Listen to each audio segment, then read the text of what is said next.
பாவேந்தர் பாரதிதாசனின் பிறந்தநாளை முன்னிட்டு ஏப்ரல் 29ஆம் தேதி முதல் மே 5ஆம் தேதி வரை தமிழ் வார விழா கொண்டாடப்படும் என முதலமைச்சர் மு.க.ஸ்டாலின் அறிவித்துள்ளார். தமிழக சட்டப்பேரவை இன்று கூடியதும் கத்தோலிக்க திருச்சபை தலைவர் போப் பிரான்சிஸ் மறைவுக்கு இரங்கல் தெரிவிக்கப்பட்டது. முற்போக்கு கொள்கையுடன் பெரும் மாற்றங்களை முன்னெடுத்தவர் என்றும் திருச்சபையை மனிதநேயத்துடன் வழிநடத்தியவர் போப் பிரான்சிஸ் எனவும் பேரவைத் தலைவர் அப்பாவு தெரிவித்தார். பின்னர் இரங்கல் தீர்மானம் வாசிக்கப்பட்டதை அடுத்து பேரவை உறுப்பினர்கள் 2 நிமிடங்கள் மௌன அஞ்சலி செலுத்தினர். இந்நிலையில் 110 விதியின் கீழ் சட்டப்பேரவையில் முதலமைச்சர் மு.க.ஸ்டாலின் அறிவிப்பு ஒன்றை வெளியிட்டார். அப்போது ஏப்ரல் 29ஆம் தேதி முதல் மே 5ஆம் தேதி வரை தமிழ் வார விழா கொண்டாடப்படும் என அவர் அறிவித்தார். வார விழாவின் போது மாநிலம் முழுவதும் கலை நிகழ்ச்சிகள் நடத்தப்படும் என்றும் பள்ளிகளில் கவிதை, பேச்சு, கட்டுரை போட்டிகள் நடத்தப்பட்டு பரிசுகள் வழங்கப்படும் எனவும் முதலமைச்சர் ஸ்டாலின் தெரிவித்தார். தமிழை வளர்த்தல் ஒன்று, சாதியை ஒழித்தல் மற்றொன்று என்று கொள்கை பாதை வகுத்து தந்தவர் புரட்சி கவிஞர் அவர்கள்.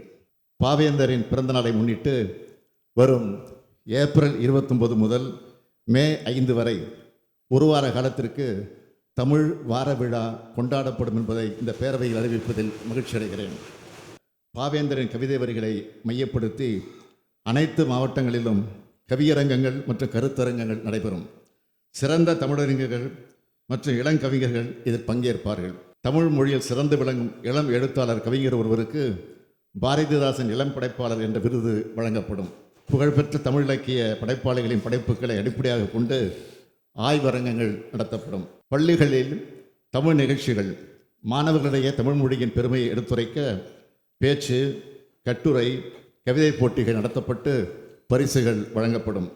தமிழ் இசை மற்றும் கலை நிகழ்ச்சிகள், தமிழ் இசை, நடனம் மற்றும் மரபு கலைகளை மையப்படுத்திய கலை நிகழ்ச்சிகள் மாநிலம் முழுவதும் நடைபெறும். இதுபோன்ற தமிழ் நிகழ்ச்சிகள் மூலமாக பாவேந்தர் பிறந்தநாள் தமிழ் மணக்கும் வாரமாக கொண்டாடப்படும்.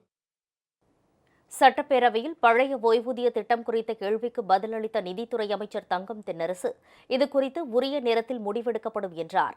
அரசு ஊழியர்களின் கோரிக்கைகளை முதலமைச்சர் கவனத்துடன் பரிசீலித்து வருவதாகவும் அவர் தெரிவித்தார்.